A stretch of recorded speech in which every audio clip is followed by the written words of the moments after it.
Bonjour mes bien-aimés, nous voici de retour et nous sommes en train de faire un cours qui est très important sur comment battre et vaincre et se dégager des dettes, n'est-ce pas, qu'on peut avoir. Et parfois c'est difficile et quand on en a eu beaucoup et qu'on a eu un grand malheur, parfois la liste peut être longue et ça peut être tout à fait décourageant. Dans la précédente session, je vous ai montré un peu rapidement comment il fallait qu'on fasse de la chirurgie plastique, vous vous souvenez ? Et je vous ai montré aussi la base d'un tableau qui puisse nous permettre de faire l'effet boule de neige.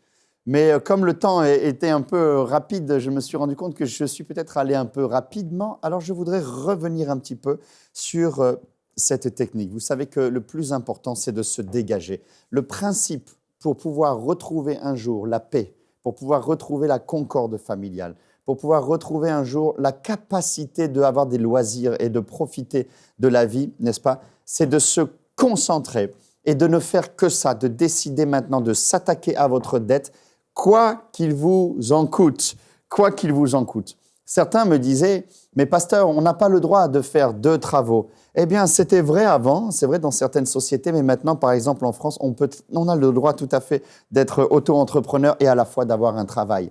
Personne ne peut vous empêcher de faire quelques extras, de vous inscrire chez Uber, je ne sais pas si vous êtes d'accord avec eux ou pas, mais en tout cas, ou de faire taxi. Vous avez besoin de trouver une activité supplémentaire. Vous pouvez faire babysitter, par exemple, vous gardez les enfants à la maison, vous êtes mère au foyer, votre mari travaille déjà beaucoup. Eh bien, vous savez quoi? Ils cherchent partout des babysitters. Il suffirait de mettre une annonce sur Internet ou sur Craigslist en disant que voilà, maintenant je suis babysitter, je peux arriver à amener vos enfants à la maison. Vos enfants sont déjà là, ils vont dormir. Et puis peut-être que vous faites un peu moins cher que la concurrence. Des gens vont tout de suite vous appeler, vous dire « Ah, écoutez, ça m'aiderait beaucoup. Moi, je dois aller au restaurant. Est-ce que je peux vous laisser les enfants? Ils vont venir. » Bien entendu, vous êtes intelligente, vous êtes chrétienne.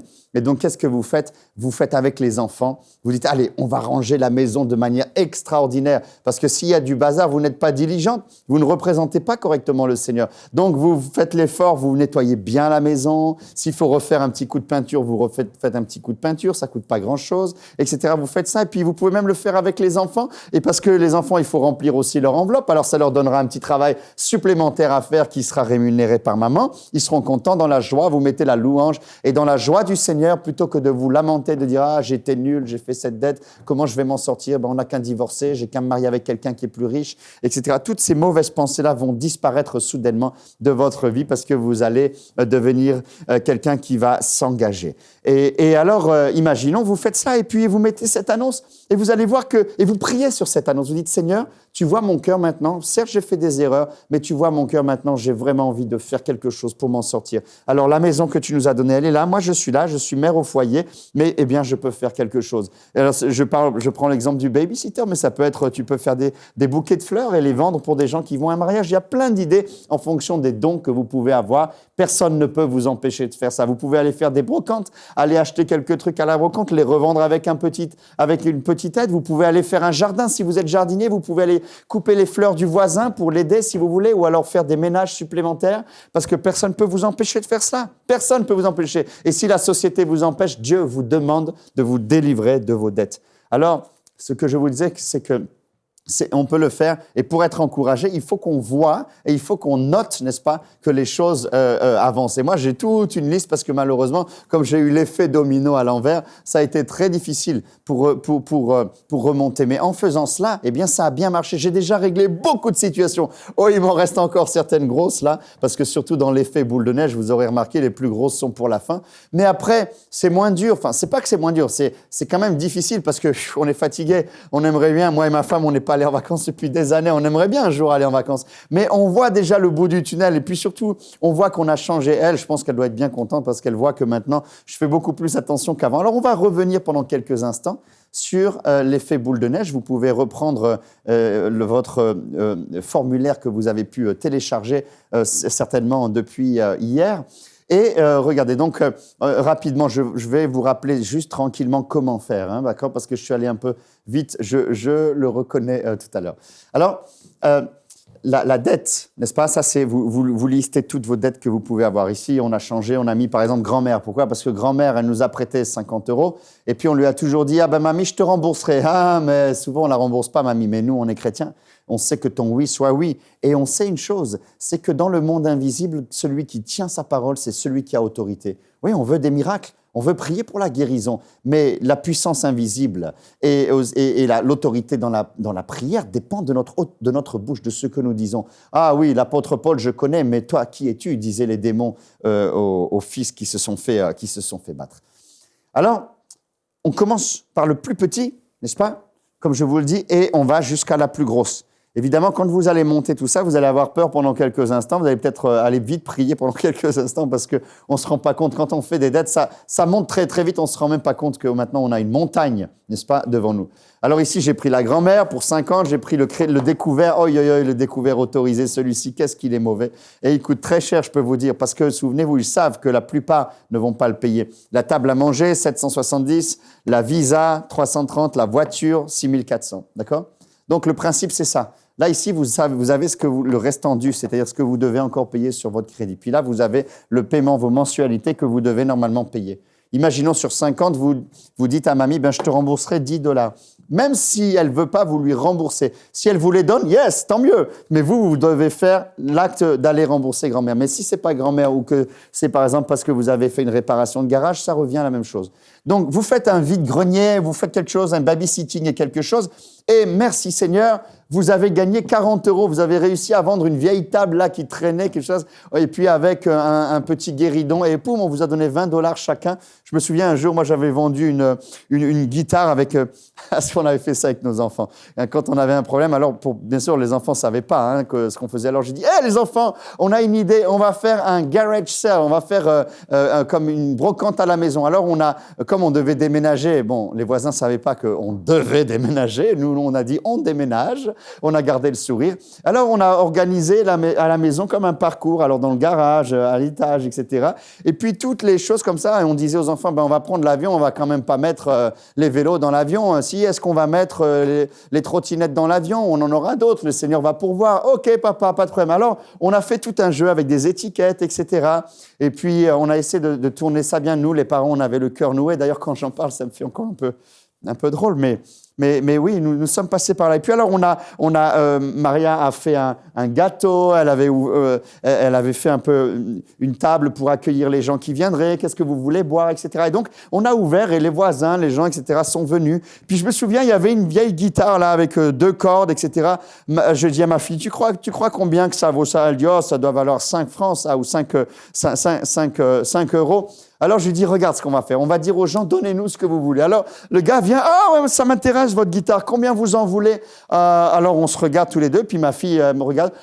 Donnez-nous ce que vous avez à cœur de nous donner.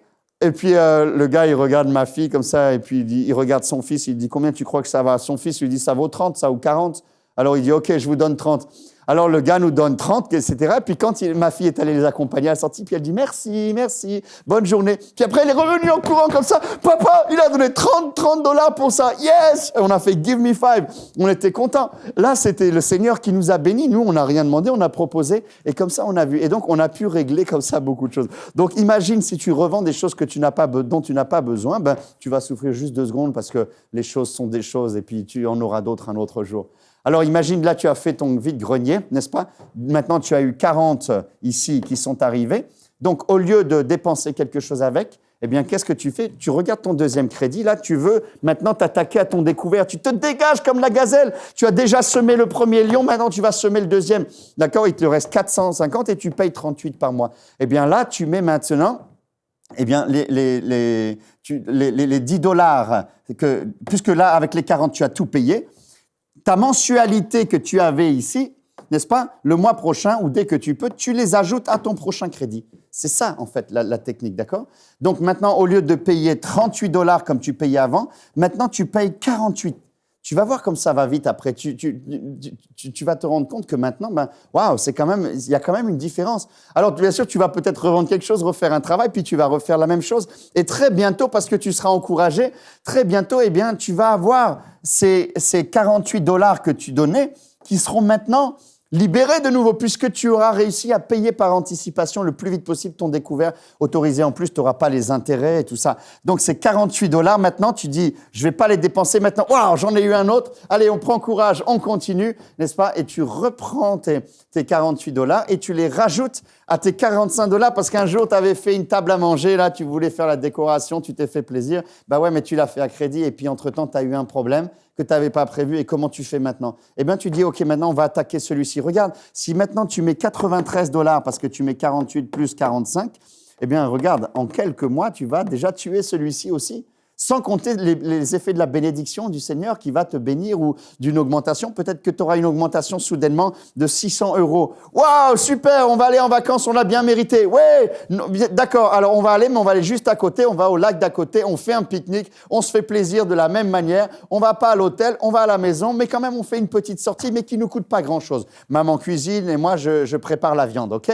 On fait ça, mais on va se faire le plaisir. Et le plaisir, c'est de prendre l'argent du restaurant qu'on avait prévu qui va coûter minimum $93, n'est-ce pas? Et cette fois-ci, on va le rajouter. Et maintenant, avant, on payait pour le visa où on avait 3 000 de crédit, n'est-ce pas? 3 300, on payait 150 par mois. Eh bien, maintenant, comme on les rajoute, on va payer 243. Et à chaque fois que tu payes, n'est-ce pas? Tu te dis, tiens, j'ai mis mon restaurant là-dedans. Mais tu es content parce que toi, tu as déjà bien mangé. Et très rapidement, tu vas grandir comme ça. Et tu vas t'apercevoir qu'après, tu continues même pour la voiture. Et bientôt, tu auras la pleine liberté. Amen. Alors, c'est très important. Je me suis réattardé sur ce sujet parce que on ne saurait insister sur l'importance d'être libéré des dettes. Et honnêtement, cela est bon pour la foi aussi parce que ça nous développe des expériences de foi. Le Seigneur, voyant que nous sommes meilleurs, n'est-ce pas? Il va nous bénir. Il va mettre à cœur à des gens de nous aider. Je me souviens, il y a une année où c'était vraiment terrible. Les lions étaient de partout. Et puis, il y a un pasteur, le pasteur Daniel Poulain du Canada. Un jour, je le rencontre comme ça. Je ne l'avais jamais vu. Il en avait entendu parler. Il entend parler de notre histoire. Et il dit, personne n'a jamais rien fait. Alors, il a envoyé une lettre.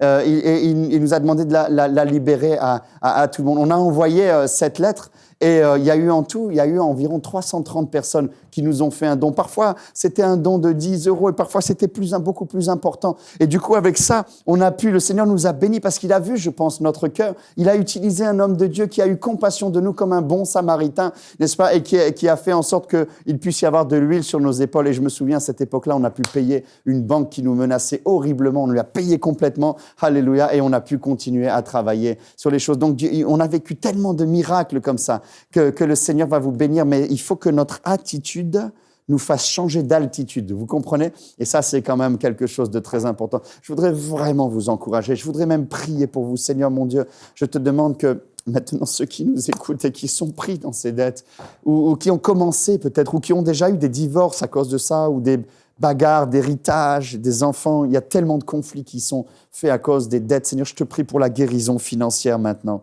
Je te prie pour la guérison financière. Je te prie pour la bonne santé financière de ton peuple. Seigneur, nous disons que nous nous plaignons de ce que les mosquées poussent partout, mais c'est de notre faute, Seigneur.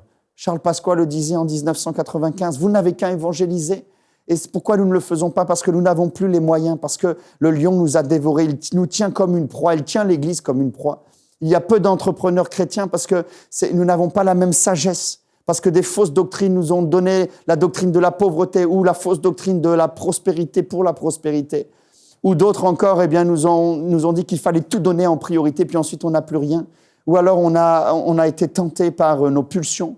Ou alors on était triste, on avait des problèmes, alors on a une compulsion, une pulsion d'achat, et puis voilà dans quoi nous sommes.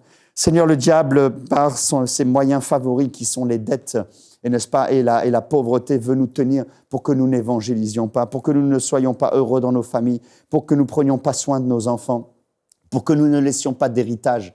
Combien de gens ont dit, je me souviens à l'école biblique, j'avais rencontré un pasteur une fois qui nous disait, moi de toute façon les nouveaux, ils doivent souffrir comme moi j'ai souffert, ils doivent en baver comme moi j'ai bavé. Je lui disais, mais transmets ton église maintenant au nouveau pasteur, donne-lui des moyens que toi tu n'as pas eu, que tu n'as pas eu cette chance. Il disait pas du tout, il faut qu'il mange la terre comme moi j'ai mangé la terre. Oh Seigneur, pardonne-nous par ces choses-là. Je me disais, mais quelle folie, parce qu'un homme droit, un homme de Dieu laisse un héritage à ses enfants.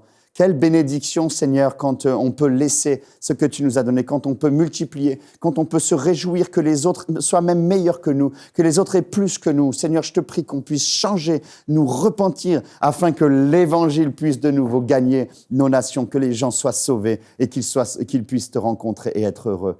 S'il vous plaît, soyez guéris maintenant au nom de Jésus, de tout besoin de vous trouver vous-même, de vous trouver important vous-même, d'être rassuré de vous-même par le moyen de la dette ou des achats inutiles et que vous puissiez revenir à l'essentiel. Je vous bénis au nom du Père, du Fils et du Saint-Esprit. Amen. Alléluia. Alléluia.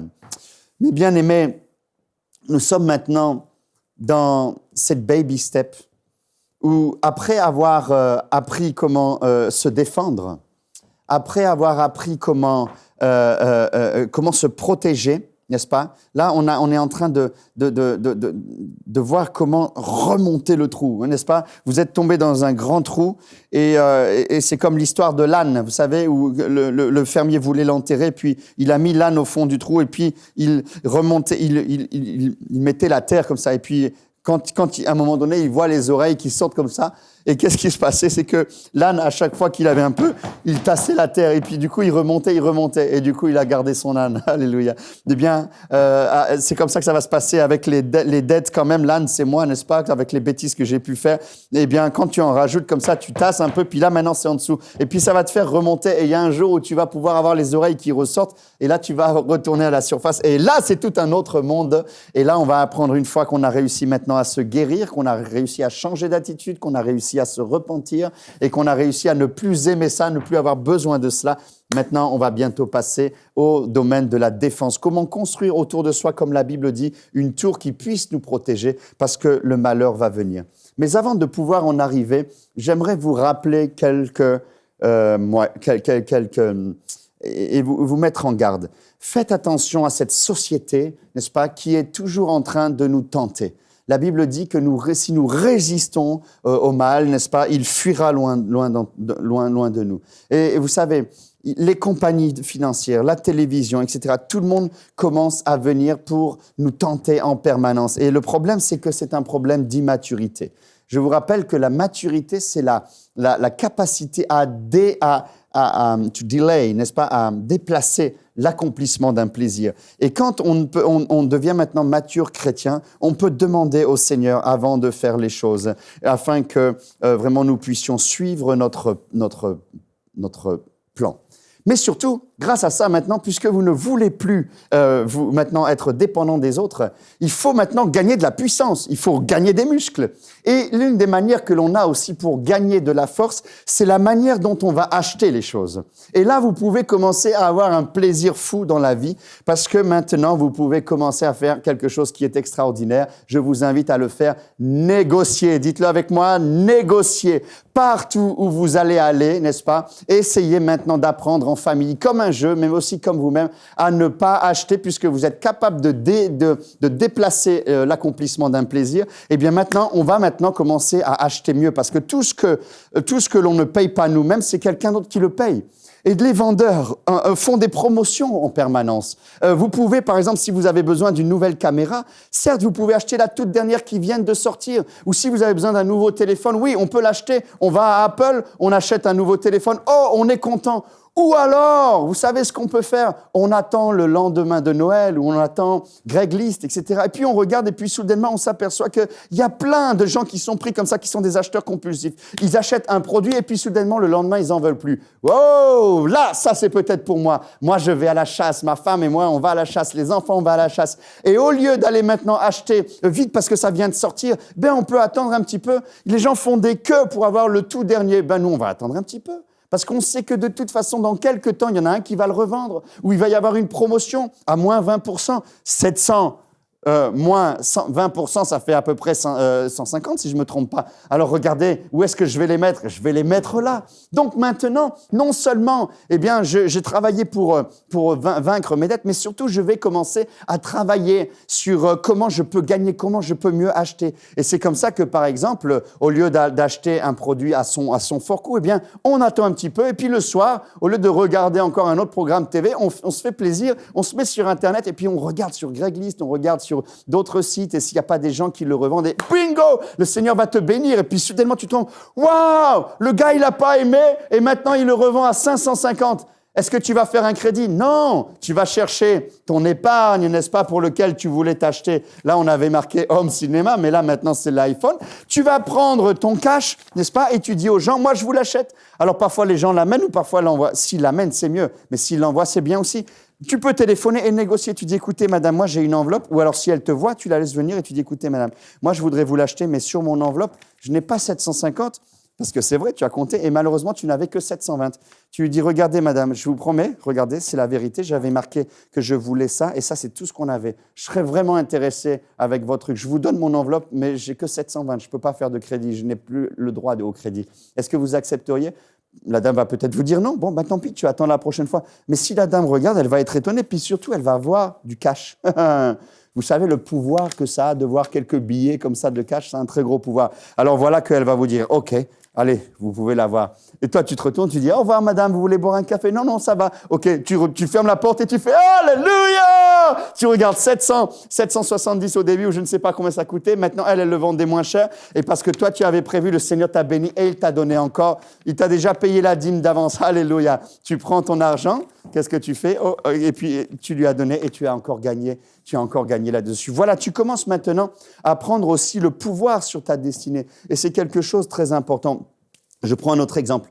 Vous savez, les concessionnaires d'auto, ils savent que ils savent que la majorité des gens, ça va me revenir, je ne sais plus exactement combien c'était de pourcentage, mais je crois que c'est 80% des gens qui vont essayer la voiture, s'ils arrivent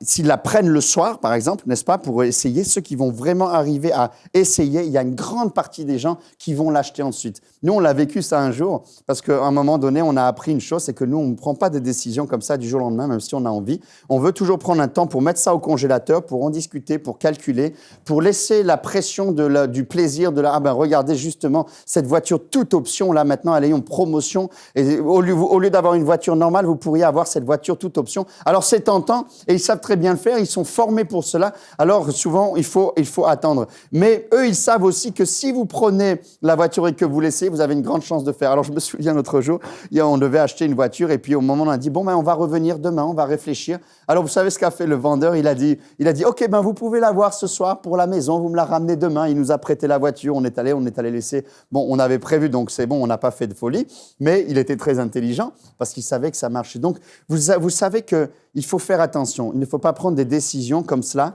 Et puis, si tu prends la voiture, chez toi, ils te la prêtent, etc., puis vous calculez, puis vous n'avez pas vraiment la paix, vous dites c'est peut-être un peu trop, eh bien, vous rentrez et vous devez reprendre le pouvoir. Dire, écoutez, monsieur, je vous remercie, mais on a fait nos calculs et ça ne passe pas. Notre budget, il est un peu en dessous, alors on va peut-être attendre un petit peu. Et peut-être qu'il va vite vous en donner une autre, ou alors peut-être qu'il va dire, OK, dans ce cas-là, et tu attends un peu. Mais si par contre, c'est dans ton budget, tu as bien négocié, n'est-ce pas, tu as obtenu des rabais, eh bien, comme ça, tu vas pouvoir reconstruire des choses.